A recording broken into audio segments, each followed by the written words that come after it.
So இப்போ இந்த வீடியோவில் வந்து நம்ம எந்த ஒரு புத்தகத்தை பற்றி பார்க்க போகிறோம்னா அதே எனது இந்தியா எஸ் ராமகிருஷ்ணன் அவர்கள் வந்து எழுதிய புத்தகம் தான். இதில் தான் வந்து நம்ம ஒரு சாப்டராக வந்து ஒரு வீடியோவில் வந்து நம்ம அப்லோட் பண்ணிகிட்டு இருக்கோம். இப்போ பார்க்க போகிறது வந்து முழுக்க வரலாறு இல்லாமல் வந்து ஒரு கடிதத்தை பற்றி பார்க்க போகிறோம். அதாவது வந்து அவுரங்கசீப் அவருக்குன்னு சொல்லி இப்போ நம்ம லைஃப்பில் எல்லாத்துக்குமே வந்து ஒரு டீச்சர் இருந்திருப்பாங்க. அவங்க வந்து நம்ம லைஃப்பில் வந்து ரொம்ப முக்கியமான இடத்த பிடிச்சிருப்பாங்க. அவங்க கற்றுக் கொடுத்தது தான் வந்து இன்னுமே நமக்கு நிறைய விதத்தில் வந்து ஒரு ஹெல்ப்பாக இருந்துகிட்டு இருக்கும். அது அப்போதைக்கு தெரியலைனாலும் நம்ம காலம் கடந்து போக இது நம்ம டீச்சர் சொல்லி கொடுத்தாங்கல்ல அப்படின்னு சொல்லிட்டு நமக்கு எப்போவுமே வந்து நம்ம டீச்சர்ஸை வந்து நம்ம மைண்டில் வந்து வச்சுக்கிட்டே இருப்போம். சில பேர்லாம் வந்து நம்ம இறந்து போகிற வரையுமே வந்து அவங்க ஆசிரியர்களை நினைக்கிறவங்களாம் வந்து இருக்காங்க. நானுமே அதில் வந்து ஒருத்தர் தான். எனக்குமே வந்து எனக்கு கற்றுக் கொடுத்த டீச்சருங்க மேலே வந்து ரொம்ப அளவு கடந்த ஒரு மரியாதை எப்போவுமே எனக்கும் இருக்கும், எல்லாத்துக்குமே அது இருக்கும். ஸோ அந்த மாதிரி வந்து அவுரங்கசீப் அவரோட டீச்சருக்கு வந்து ஒரு பெரிய கடிதம் எழுதியிருக்காரு. அவுரங்கசீப் வந்து அரசனானவனே வந்து எனக்கு வந்து ஒரு கௌரவ பதவியும் ஒரு சன்மானமும் வேணும்னு சொல்லி அவரோட டீச்சர் வந்து கேட்டிருக்காரு. அதுக்கு வந்து ரொம்ப அவுரங்கசீப் வந்து ரொம்ப கோவப்பட்டு நீங்களாம் எனக்கு ஒரு டீச்சராக இருந்துட்டு எனக்கு எதெல்லாம் நீங்கள் சொல்லி கொடுத்துருக்கணும், ஆனால் நீங்கள் என்னெல்லாம் எனக்கு சொல்லி கொடுத்தீங்க அப்படின்னு சொல்லிட்டு ஒரு பெரிய கோவமாக ஒரு கடிதத்தை வந்து டீச்சருக்கு எழுதியிருக்காங்க. அந்த கடிதம் வந்து கிட்டத்தட்ட வந்து 400 வருஷத்துக்கு மேலே ஆயிடுச்சான். அந்த கடிதத்தை வந்து 1974 அந்த 1974 காலகட்டத்தில் வந்து துக்ளக் இதழ் ஷோ அவர்கள் திரைப்படங்கள் நடிச்சிருக்காரு, அரசியல்லையுமே இருந்திருக்காரு. ஷோ அவர்கள் நடத்திய அந்த துக்ளக் இதழில் வந்து அதை வந்து தமிழாக்கம் பண்ணியிருந்தாங்களா. அதாவது வந்து 400 வருடங்களுக்கு முன்னாடி அவுரங்கசீப் அவரோட ஆசிரியருக்கு எழுதின அந்த ஒரு கடிதத்தை வந்து 1974 வந்து துக்ளக் இதழில் வந்து தமிழில் வந்து மொழியாக்கம் வந்து பண்ணியிருக்காங்க. அதுதான் இங்கே இருக்குது. இதை வந்து படிக்கும்போது எப்படி இருக்குது அப்படின்னா வந்து ஒரு டீச்சர் எப்படியெல்லாம் இருக்கணும், ஒரு டீச்சர் வந்து ஒரு அரசனுக்கு வந்து ஒரு டீச்சராக இருக்கார், ஒரு அரசனாக போகிறான் அவனுக்கு வந்து ஒரு டீச்சராக இருக்காருன்னா அந்த டீச்சருக்கு வந்து என்னென்னலாம் பொறுப்பு இருக்குது, அந்த ஆசிரியர் வந்து அந்த அரசனுக்கு வந்து என்னென்னலாம் கற்றுக் கொடுத்துருக்கணும், எந்த அளவுக்கு ரொம்ப உண்மையாக இருந்திருக்கணும். ஆனால் வந்து அந்த அரச குடும்பத்துலேருந்து நமக்கு ஏதாச்சும் வந்து நம்ம ஒரு நல்ல நட்பாக தான் இருக்கணும்னு சொல்லிட்டு நிறைய விஷயங்களை வந்து மாற்றி சொல்லி கொடுத்துருக்காரு. எதெல்லாம் வந்து சொல்லிக் கொடுக்கணுமோ அதெல்லாம் வந்து சொல்லியே கொடுக்கலையாம். அந்த அளவுக்கு வந்து கோவமாக வந்து அவுரங்கசீப் வந்து இதெல்லாம் நீ எனக்கு சொல்லியே கொடுக்கலன்னு சொல்லிட்டு ஒரு கோவமாக வந்து ஒரு லெட்டர் எழுதியிருக்காரு. அந்த லெட்டர் தான் வந்து நம்ம இதில் பார்க்க போகிறோம். அதுக்கு முன்னாடி வந்து அவுரங்கசீப்பை பற்றி ஒரு சின்ன வரலாறாக வந்து சொல்லணும்னா நான் சொல்கிறது வந்து ஒரு 5% தான். அவுரங்கசீப் பற்றி பெரிய வரலாறு இருக்குது. நான் ஒரு 5% மட்டும் சொல்லிடுறேன். ஷாஜகான் நமக்கு தாஜ்மஹால் கட்டினாங்க அப்படின்னு சொல்லிட்டு தாஜ்மஹால் அவரோட அரசனாக இருந்தப்போ தான் வந்து தாஜ்மஹால் வந்து கட்டப்படுச்சு. அதெல்லாம் நம்ம எல்லாத்துக்குமே தெரியும். அவரோட பையன் தான் வந்து அவுரங்கசீப். ஸோ அவுரங்கசீப் பற்றி ஒரு சின்ன வரலாறு வந்து சொல்லணும் அப்படின்னா வந்து ஷாஜகான் இருக்காங்கல்ல, ஸோ அந்த தாஜ்மஹால் அதெல்லாம் நமக்கு வரலாறு தெரியும்ல. ஸோ அந்த ஷாஜகான் வந்து அரசராக இருக்கப்போ தான் வந்து அந்த தாஜ்மஹால் எல்லாமே வந்து நடந்துச்சு.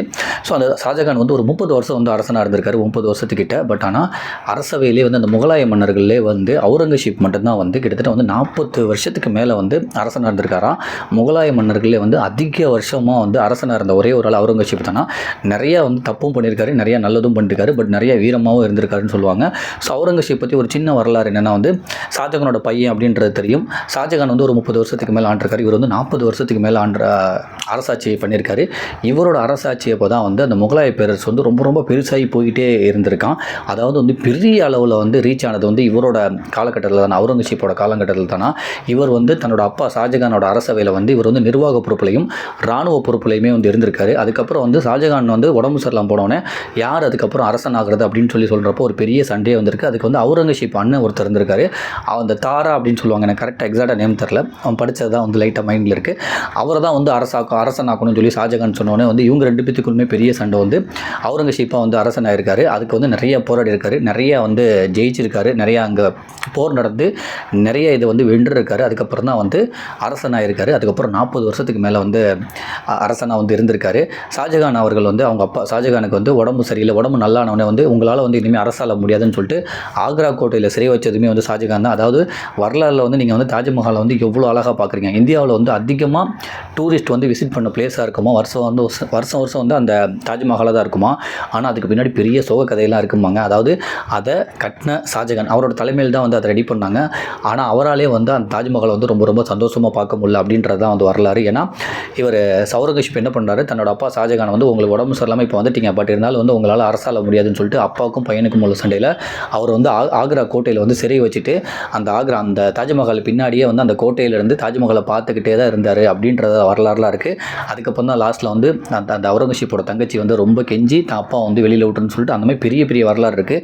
தன்னோட அப்பாவே வந்து சிறை வச்சவர் தான் வந்து அவுரங்கசீப். அதுக்கப்புறம் அரசனாகி 40 வருஷத்துக்கு மேலே அரசவையில் வந்து இருந்தார். ரொம்ப பெரிய ஆட்சியெலாம் வந்துட்டு இருக்காரு. இங்கே நிறைய பேரை வந்து போட்டு வென்றிருக்காரு. பட் இருந்தாலும் வந்து இங்கே இந்தியாவுக்குள்ளே ஏகப்பட்ட பிரச்சனை பண்ணாலும் வெளிநாட்டு அரசர்கள், வெளிநாட்டு அந்த மன்னர்கள் கூடலாம் வந்து ஒரு நல்ல உறவு அளவு தான் வந்து வச்சுருந்தார் அப்படின்றதையுமே வந்து சொல்கிறாங்க. ஸோ இதுதான் வந்து அவுரங்கசீப் அவரோட வரலாறு. ஸோ இந்த மாதிரி ஒரு அவுரங்கசீப் காலகட்டத்தில் வந்து இவருக்கு இருந்த டீச்சருக்கு எந்த மாதிரி ஒரு கோவமாக ஒரு கடிதம் எழுதியிருக்காருன்றதை தான் பார்க்க போகிறோம். அவரோட டீச்சர் பேருமே இங்கே வந்து மென்ஷன் பண்ணியிருக்காங்க. அவரோட டீச்சர் பேர் என்னன்னா வந்து அவுரங்கசீப்புக்கு கல்வி போதித்த முல்லா சாஹிப் என்ற ஆசிரியர். ஸோ இந்த முல்லா சாஹிப் அவருக்கு தான் வந்து கோவமாக வந்து ஒரு பெரிய வந்து லெட்டர் எழுதியிருக்காரு. ஸோ அந்த லெட்டரை பற்றி தான் நான் பார்க்க போகிறோம். பட் இதுக்கு முன்னாடி ஷாஜகான் பற்றியும் அதுக்கப்புறம் வந்து அவுரங்கசீப் பற்றியும் வந்து வரலாறு வந்து நிறையா இருக்குது. அதை நீங்கள் வந்து நிறையா இடத்துல வந்து நிறைய புத்தகங்கள் இருக்குது, அதை நீங்கள் படித்து தெரிஞ்சுக்கோங்க. நான் சொன்னது வந்து ரொம்ப ரொம்ப சின்னது. இப்போ இந்த அவுரங்கசீப் அவரோட ஆசிரியரான முல்லா சாஹிப் அவருக்கு வந்து எந்த மாதிரி ஒரு கோவமாக லெட்டர் எழுதியிருக்காரு அப்படின்றத வந்து பார்க்க போகிறோம். இந்த லெட்டர் எழுதி 400 வருஷத்துங்களுக்கு மேலே ஆச்சு. அதை வந்து 1974 துக்ளக் இதில் வந்து தமிழில் மொழிபெயர்த்திருக்காங்க. அதை தான் நான் படிக்க போகிறேன். பட் ஆனால் இதை வந்து கதையாக சொல்ல முடியாது. ஏன்னா இது வந்து ஒரு பெரிய லெட்டர். அது அந்த அளவுக்கு ஒரு கோவம் இருக்கும். கிட்டத்தட்ட வந்து ஒரு 3 பக்கங்கள் வந்து இருக்கும் அந்த லெட்டர். அவ்வளோ கோவமாக இருக்கும். அதுவுமே இந்த லெட்டரை படிக்கும்போது ஒரு ஆசிரியர் வந்து எப்படி இருக்கணும் அப்படின்றதுக்கு வந்து இந்த லெட்டர் வந்து ரொம்ப ரொம்ப உதாரணமாக இருக்கும். முடிஞ்சளவு நான் ஸ்பெல்லிங் மிஸ்டேக்லாம் இல்லாமல் நான் படிச்சிடுறேன். உங்களுக்கு போர் அடிச்சிச்சு அப்படின்னா வந்து தாராளமாக வந்து நீங்கள் இந்த புத்தகத்தை வாங்கி படிச்சுக்கோங்க. இல்லைனா வந்து ஏதாச்சும் ஒரு நல்ல ஆடியோ யூடியூப்பில் இருந்தால் கூட கேளுங்க.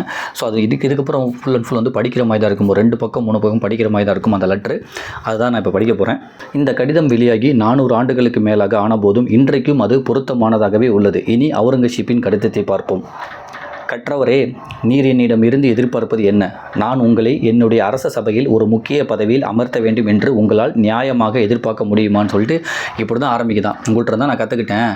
ஆனால் நீங்கள் வந்து அரசபையில் வந்து ஒரு நல்ல ஒரு பொறுப்பு கேட்குறீங்க, அது எதுக்கு நீங்கள் எதிர்பார்க்குறீங்க அப்படின்னு சொல்லிட்டு அதுலேருந்து வரியே வந்து ரொம்ப கோவமாக வந்து எதுக்கு இதெல்லாம் எதிர்பார்க்குறீங்கன்னு சொல்லி அதுலேருந்து ஆரம்பிக்கிறாரு. ஏன்னா வந்து அவுரங்கசீப் அரசனானவனே வந்து இவர் அந்த முல்லா சாஹிப் வந்து கேட்குறாரு, நான் தானே உனக்கு டீச்சராக இருந்தேன், எனக்கு வந்து ஒரு சன்மானமும் அரசபையில் இடமும் கொடுன்னு சொல்லி அதுக்கு தான் வந்து ஒரு பெரிய கோவமாக லெட்டர் எழுதியிருக்காருன்னு சொல்லிட்டு இந்த மாதிரி ஆரம்பிக்கிறாங்க.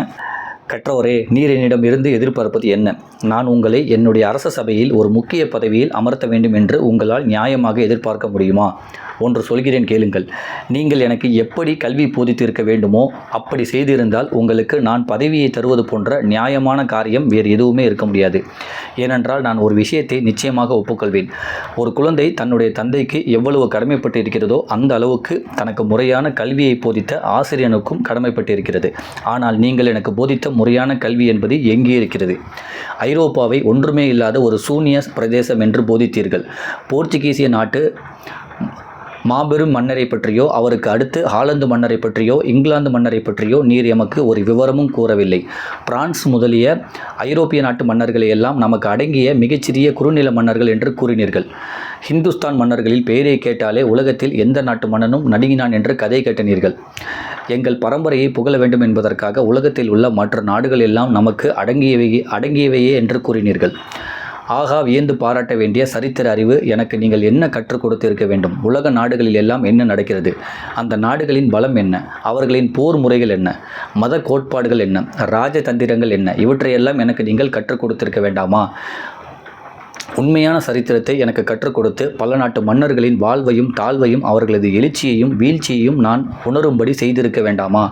எவ்விதமான தவறுகளால் அல்லது எதிர்பாராத நிகழ்ச்சிகளால் அங்கே புரட்சிகள் தோன்றின, அந்த சாம்ராஜ்யங்கள் அழிந்தன என்றெல்லாம் நீங்கள் எனக்கு சொல்லிக் கொடுத்திருக்க வேண்டாமான்னு சொல்லிட்டு ஒரு அரசனுக்கு வந்து எவ்வளோ முக்கியமோ அந்த கல்வின்றது வந்து அவ்வளோ அழகாக எனக்கு சொல்லியிருப்பாங்க.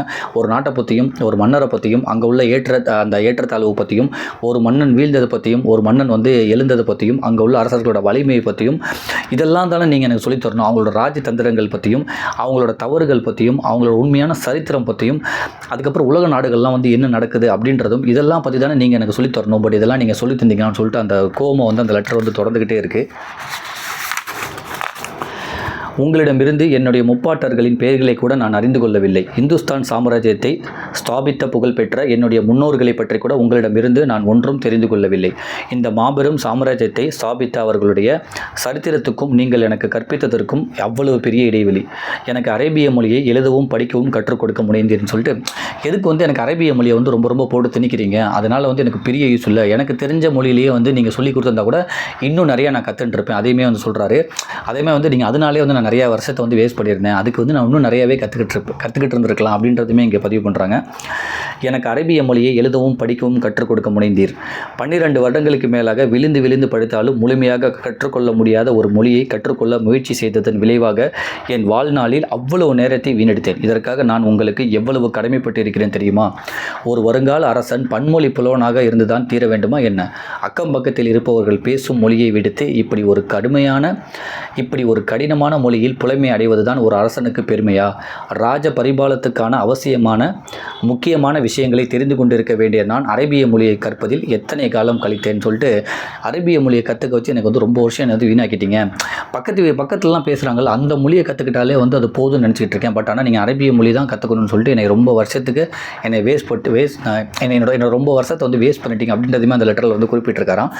ஒரு மனிதன் தன்னுடைய இளம் வயதில் நல்ல விஷயங்களை கற்றுக்கொண்டால் அந்த நினைவு வாழ்நாள் முழுவதும் நிலைத்து அவனை பெரும் சாதனைகள் செய்ய தூண்டும் என்பது உங்களுக்கு தெரியாதா?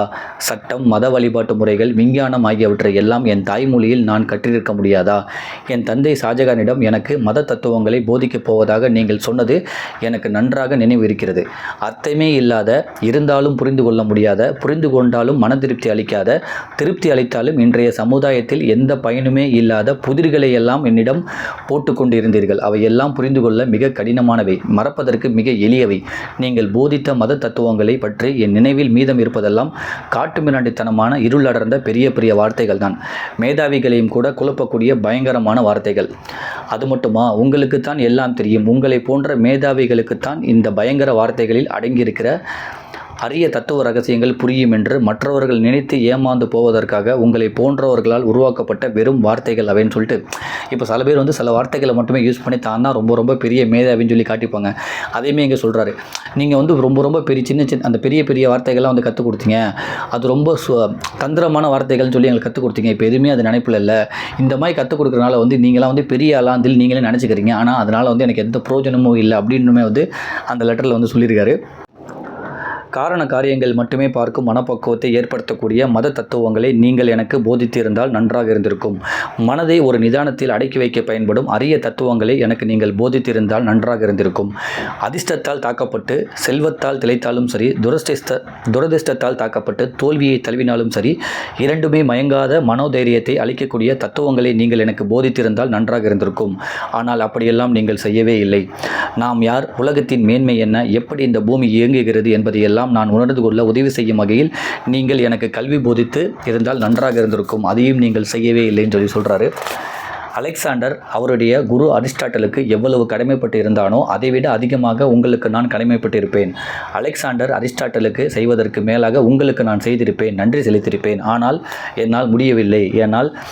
ஏனென்றால் நீங்கள் அப்படி எனக்கு எதுவுமே கற்றுத்தரவில்லை அப்படின்றதுமே வந்து இங்கே பதிவு பண்ணுறாங்க. எப்போதும் என்னை முகஸ்துதி செய்து கொண்டே இருந்ததற்கு பதிலாக ராஜ பரிபாலனத்துக்கு தேவையான விஷயங்களை எனக்கு நீங்கள் கற்றுக் கொடுத்திருக்க வேண்டாமா? குடிமக்களுக்கு அரசன் செய்ய வேண்டிய கடமைகள் என்ன, அரசனுக்கு குடிமக்கள் செய்ய வேண்டிய கடமைகள் என்ன என்பதையெல்லாம் சொல்லி கொடுத்திருக்க வேண்டாமான்னு சொல்லிட்டு, இதுதான் வந்து ரொம்ப முக்கியமான பாயிண்ட் சொல்கிறாங்க. நான் ஒரு அரசனாக போகிறேன்னு சொல்லி உங்களுக்கு முன்னாடியே தெரியும், என்னோடய அப்பா அரசன்றது உங்களுக்கு தெரியும். அப்படின்றக்கப்ப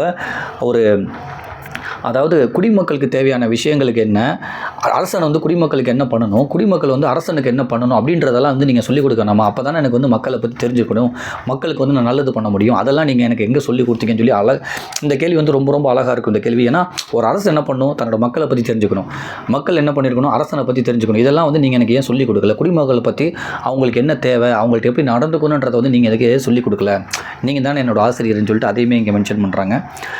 என் வாழ்க்கை பாதையில் ஒரு கட்டத்தில் என்னுடைய பதவிக்காகவும் உயிருக்காகவும் கூட என்னுடைய உடன் பிறந்த சகோதரர்களுக்கிடையே நான் வாளெடுத்து போரிட நேரிடும் என்பதை உணரும் அளவுக்கு நீங்கள் போதித்த கல்வி அமைந்திருக்க வேண்டாமா? ஒரு நகரத்தை எப்படி கைப்பற்றுவது, ஒரு படையை எப்படி வழிநடத்தி செல்வது என்பதையெல்லாம் நாம் அறிந்து கொள்வதில் நீங்கள் அக்கறை காட்டினீர்களா? ஒரு படையை எப்படி வழிநடத்தி செல்வது என்பதையெல்லாம் நான் அறிந்து கொள்வதில் நீங்கள் அக்கறை காட்டினீர்களா? ஒரு நகரத்தை எப்படி கைப்பற்றுவது, ஒரு படையை எப்படி வழிநடத்தி செல்வது என்பதையெல்லாம் நான் அறிந்து கொள்வதில் நீங்கள் அக்கறை காட்டினீர்களா? பயனுள்ள விஷயங்களை ஏதாவது நான் இப்போது அறிந்து வைத்திருந்தால் அதற்கான நான் கடமைப்பட்டிருப்பது வேறு பலருக்குத்தான். நிச்சயமாக பெருமை எதுவும் உமக்கல்ல. போங்கள், நீங்கள் எந்த கிராமத்தில் இருந்து வந்தீர்களோ அந்த கிராமத்துக்கே போய் சேருங்கள். நீர் யார், எங்கிருந்து வந்தீர்கள், என்ன ஆனீர்கள், இதையெல்லாம் எவருமே தெரிந்து கொள்ள வேண்டாம். இப்படி முடிகிறது அவுரங்கசீப்பின் கடிதம். எப்படி ஒரு கோபம் வெளிப்பட்டு இருக்கிறது பார்த்தீர்களான்னு சொல்லிட்டு இந்த அளவுக்கு வந்து கோபமாக வச்சுருக்காரு. ஒரு அரசனுக்கு தேவையான எதுவுமே வந்து நீங்கள் எனக்கு கற்றுக் கொடுக்கல, சும்மா வந்து மற்ற நாடுகள்லாம் வந்து நமக்கு அடிபணிஞ்சிட்டு இருக்காங்க அப்படின்னு சொல்லி எங்கள் குடும்பத்திட்ட வந்து உங்களுக்கு நல்ல பேர் வர்றதுக்காக இஷ்டத்துக்கு சொன்னீங்க. ஒரு மக்களை எப்படி ஆளணும், எப்படி வந்து சொந்த தன்னந்தம்பிகள்கிட்டே வந்து நீங்கள் போர் செய்கிற மாதிரி இருக்கும் அப்படின்றதெல்லாம் நீங்கள் எனக்கு சொல்லிக் கொடுத்தீங்களா, மக்களுக்கு என்ன தேவைன்றதை எனக்கு சொல்லிக் கொடுத்தீங்களான்னு சொல்லிட்டு நிறைய கேள்வி வந்து கேட்டிருக்காரு. ஒரு படையை வந்து வழிநடத்தி செல்வது எப்படின்ட்டு நீங்கள் சொல்லிக் கொடுத்தீங்களா, எதெல்லாம் முக்கியமான விஷயமோ அதெல்லாம் நீங்கள் வந்து எனக்கு சொல்லியே கொடுக்கல அப்படின்றக்கப்ப நீங்கள் கேட்டதை நான் எதுக்கு செய்யணும், உங்கள் ஊருக்கே கிளம்பி போங்கன்னு சொல்லிட்டு அவ்வளோ கோபமாக வந்து இந்த பதில் எழுதியிருக்காராம்.